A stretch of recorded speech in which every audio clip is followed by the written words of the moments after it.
Person is convicted in a firebombing of a Fond du Lac home in 2016. 26-year-old Elliot Schneider is facing 3 felony charges after he and co-defendant Jonas Johnson detonated an explosive device that damaged a duplex and hospitalized one person inside.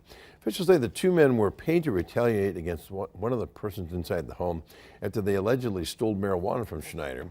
Johnson and Schneider placed a homemade fireworks against the wall of the building in an effort to scare those inside the home.